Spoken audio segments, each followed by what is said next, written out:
All right, we're in the home stretch, page 3, and it's actually just one problem, so this makes it nice for us. So, it says the table gives nutritional information on the sandwiches at Dave's Deli. The equation for the line of best fit is y equals 11.14x plus 309.77. So unlike the quiz you took that was with your partner, you don't have to find the line. I gave it to you, but it does ask you to plot the points. So I'm going to go down here. I'm actually going to move it up and then I'll move it down so I can see it. Okay, so I have to make a scale here, and if you look at my review, I added on an extra one here because it makes it nicer. I can just count by twos. Okay, so I'm going to do 2, 4, 6, 8, 10, 12, 14, 16, 18, 20, and 22. And the reason I needed that is I do have to go up to that 21. Right? And then on the y-axis, I'm going to graph calories. So I have x, y, and I'm going to make that little break because I don't want to go from 0. So I'm going to start at 200 because my smallest it looks like is 300. So I'm just going to start at 200 and make that 300. I'm going to go up 400, 500, and 600. Right, so when I go to plot this, it's just going to be 5, 360. I'm going to pass it here and I'm just going to draw the point. All right, so I got my points drawn and I'm going to draw a line of fit and I'm just going to draw between, it looks like maybe these 2 points. It's just asking me to draw a line that would fit, and that one's okay. You could also maybe draw it between these two. Okay, we're going to have some variations on this answer. Okay, remember though, line of fit should divide your data into approximately half, so I could also do, I think these ones actually look better.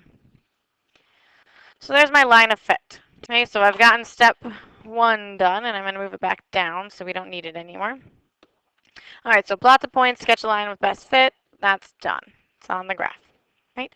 Now I need to look back up at the equation because it asked me to find the slope. And remember, I gave you the equation up here.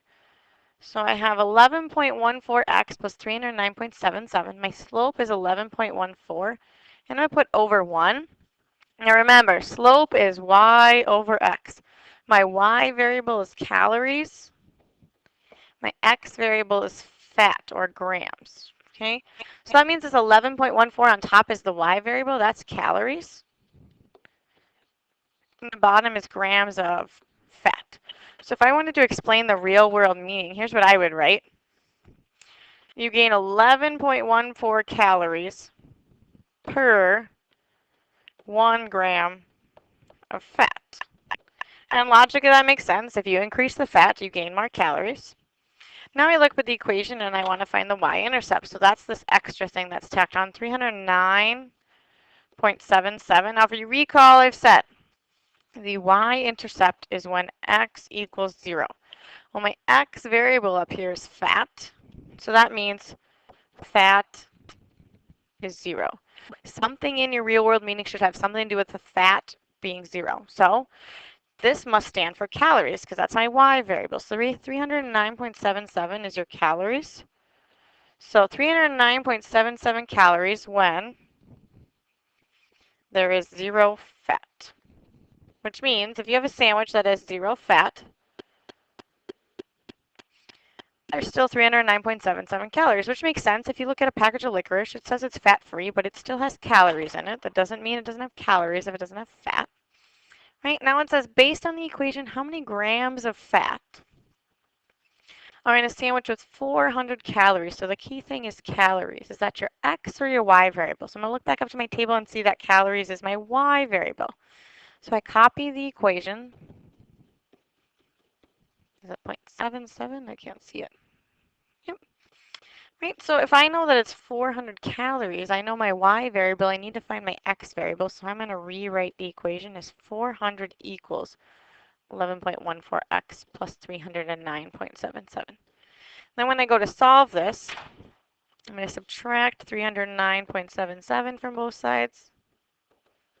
So I'm left with, I think it's 90.23. 400 minus 309 equals 11.14x. That's gone. Last step, divide by 11.14.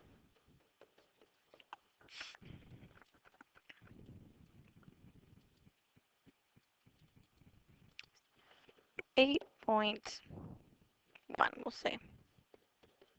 So what that means in a sandwich with 400 calories, the grams of fat is 8.1. So like up here, that's between my 360 and my 455.